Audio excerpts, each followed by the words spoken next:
Welcome back to the channel, everyone. So today I'm doing 5 quick reviews of board games that I didn't really get a chance to do a full review for, but I really wanted to, only because, again, I'm so backed up with so many games that are coming in. These games have been out quite a bit. Some are a few years old, some are new, but I wanted to get my initial take on them. So let's get right into it. This is not the box itself, this is just the expansion. So this game I purchased myself. This is DEI, Divide et Impera. This is the Faith and Anarchy expansion. Again, I'm just showing you the box. But the DEI box is pretty damn big over there. So DEI is a sort of an area control Euro with a little bit of a deck building involved. So you're playing as like scrappers in like a frozen tundra, trying to get different resources, maintain control of certain areas, and also you're using these droids or like robots to do stuff for you. Some even can attack and kill other players as well. So the combat is not too strong in this game, but it is, and there is that area majority in certain aspects of the game. But I found this game to be fantastic. Again, there is that meanness, but you're not always attacking other players, but there are several ways to mess with your opponents, so you don't want them to get points and such.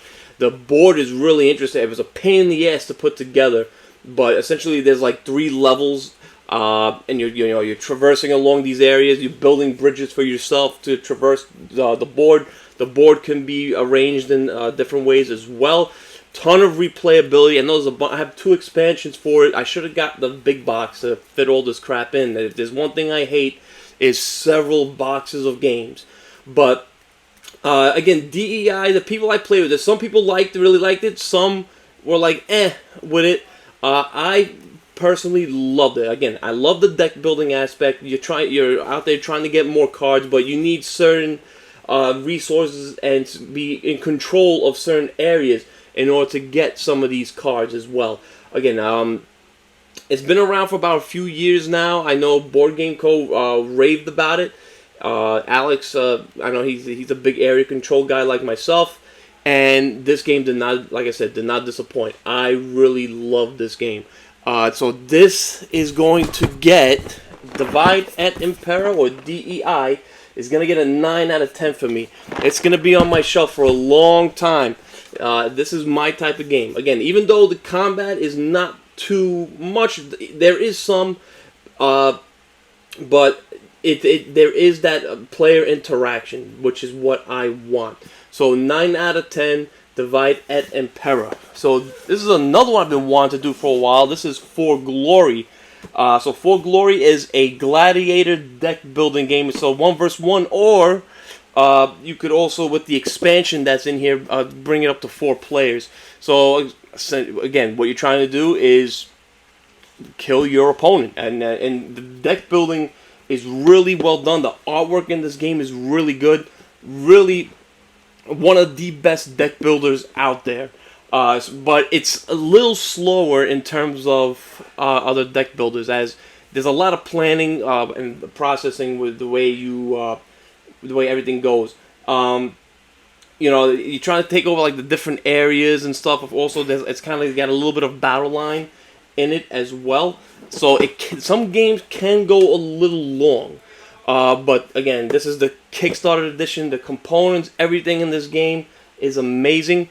Again, some people might get turned off by the slower gameplay. Again, the game does not play in 30 minutes. It's going to be a little bit longer than that. And maybe it could be a little bit of a build-up until things really kick off. But I kind of like that in this game. This game is one of the heavier deck building games out there, but it's still not too bad.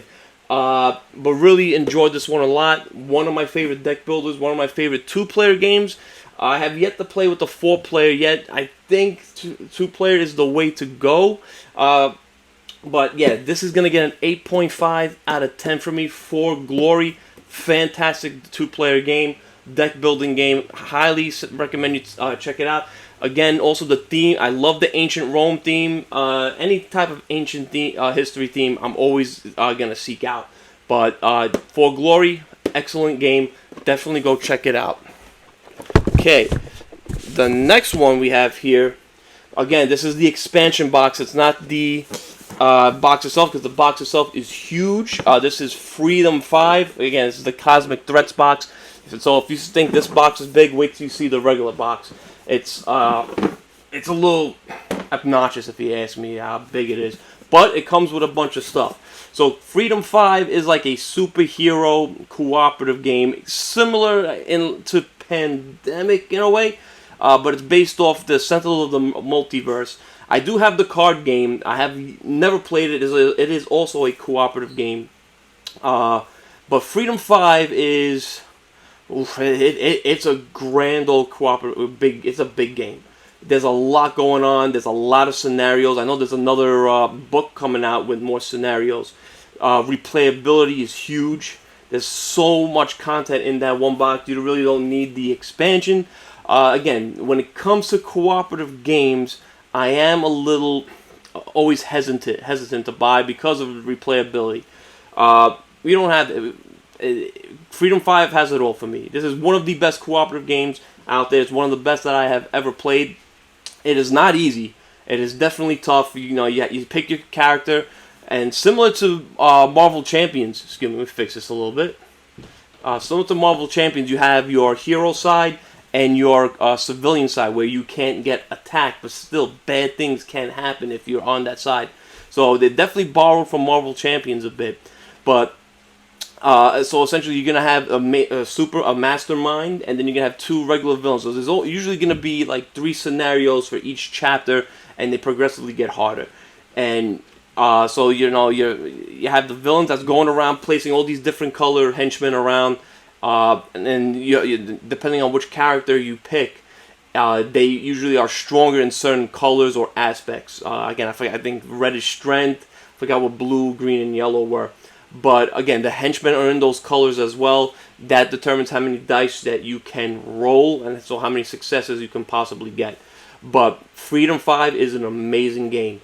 Artwork is incredible. I know it took a while to come to backers. I remember like maybe 4 or 5 years ago it was on Kickstarter, and I didn't back it. I was lucky enough to purchase a copy from the Kickstarter copy myself online. But is it worth the big box? Yes, because, and again, this has come from somebody who doesn't always seek out cooperative games. This game is so much fun. I play it with my my group that we usually just play cooperative games, and we always have a blast with it. And like I said, what's most important is the replayability, and it is, in my opinion, I think it is very hard. Maybe that just shows what kind of player I am, but in terms of, despite that difficulty, it is a blast. So Freedom 5 is going to get a 8.5 out of 10 from me. So yeah, it didn't make the 9 mark. It was almost there. But again, because it's a cooperative game, I think 8.5 is pretty high for a co-op game in my book. So this game, next up, is another cooperative game. This was sent to me by Elzra. I'm sorry it took so long for this review. This is Monster Pit. This is another... cooperative game, but from the creators of Catacombs. So as you can see, it has that similar artwork. I think this artwork is going to be subjective. This is not a kid's game by far. It has that, it looks like it appeals to more of a younger crowd.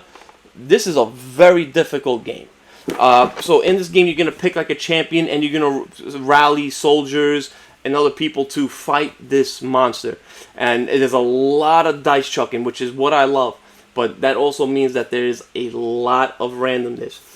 There's 5 monsters that come in this box, and I think that is enough, because this is one of the hardest cooperative games I have ever played. And maybe I'm wrong, but this is one of the most difficult that I have played, because, again, there is that randomness, but at the end of the day, we still had fun playing it. It's a game that I would probably play with my kids when they're a little older. I don't know if I would recommend under 10 or even 10. I think this is It's pretty difficult for a family weight game. I could be wrong, but I had a fun time with it. There's a lot of stuff going on in the box as well. It's got a little bit of worker placement element as well, but you also feel like you're in a rush to get a lot of things done because you don't want that monster coming and destroying everything. And of course, it has its own little minions and stuff attacking you. So Monster Pit is going to get a 7 out of 10 from me. I do recommend it. If you like those type of cooperative games. Again, it's a little luck-based. It might turn some people off, but it didn't take away from the fact it didn't take away from the enjoyment of the game, because there are ways to mitigate that luck, and it's also, you got to be careful in what you do and how you plan. So it's going to get a 7 out of 10. Fun game, fun cooperative game. Again, I want to thank Ellsworth for sending me this review copy. Apologize it took so long. It's been a little crazy here, but finally getting it done now. That is Monster Pit. Okay, now finally, the last game we have here. I was seeking out this game for a while. I finally found a copy.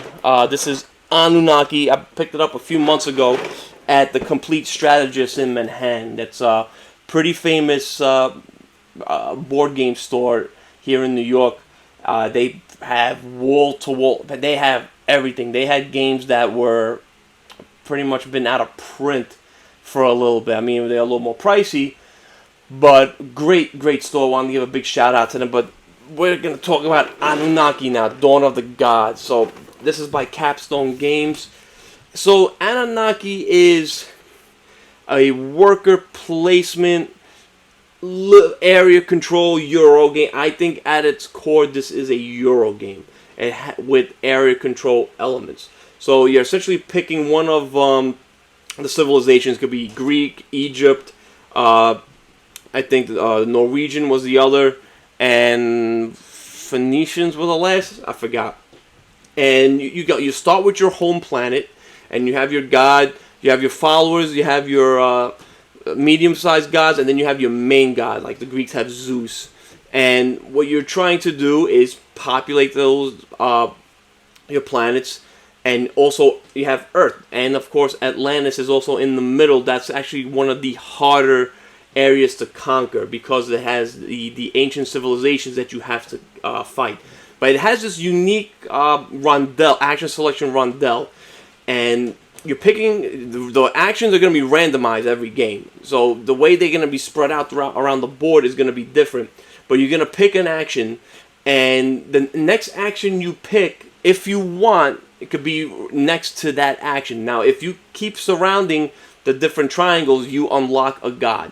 And then in the middle, you have your main god. If you surround that area with cubes from the action that you take, then you unlock your main god, and it comes out there, and they each have a strength. So the followers have a strength of 1, the medium gods have a strength of 2, and then you have the main god with a strength of 3.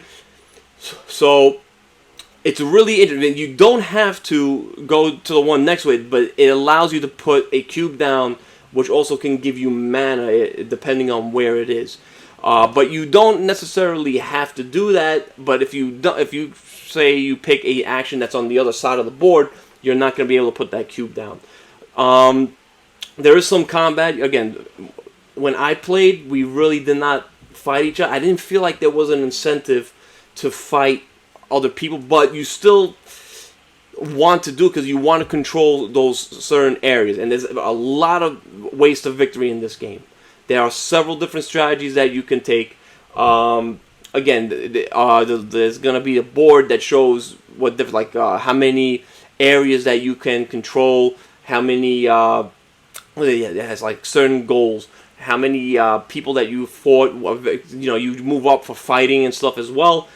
But I played a 3-player game. I never really felt like I had the need to fight anyone. Even with a 4-player game, I don't think there's going to be that much combat, because in order to fight, you have to get this red card, and it's not, you have to have a red card, and it's not necessarily cheap to get it. And once you use one of those red cards, you have to discard it until you purchase it again. So you have to be wise in when you fight, whether it's one of the ancient civilizations or your opponents. Again, the combat system is pretty clean, quick. And it goes by your strength and, of course, the card that you placed. And, of course, the winner, they take over the area, and the loser, their soldiers get sent back to their main board. Again, the combat was fine. It was clean. Again, I like the point style of the games. A lot going on here. And I felt like every game was going to be different. The problem was, and it's still, like I said, this is a good game. I'm giving this a 7.5 out of 10. But I feel like there are better Euro area control games out there. Again, I think that a lot of people are going to like it. I think it'll have its fans, but I don't see it having that long of a shelf life. Because even though the games might feel different, and again, the way that there's multiple strategy, each game, I don't know, I just feel like it's going to be samey in a way in what you're doing. All right, get to my fill up my planet, get the resources there, and go to the next planet, try to wipe everybody out, get to those ancient civilizations before my opponent, maybe have a fight or two with my opponent, or so forth. Again, it's still a good game, but again, I don't know how long people are going to be talking about it, so I'm going to give this a 7.5 out of 10. Again, I mean, everything looked good. Art was fine. The minis look good. Those double-sided boards, they do warp a bit. That's always been the problem. It had a pretty good insert and everything. Setup's a pain in the ass, but again, overall, it is a pretty good game. I don't want to ramble too much about it. Again, I don't think people are going to be talking about it for that long. It did come out, I believe it was last year. And I was excited for it. I like the whole theme. I like that it had that, area control Euro. And like I said, I did have fun with it, but it's probably going to leave my collection right after. So I'm going to end up selling it.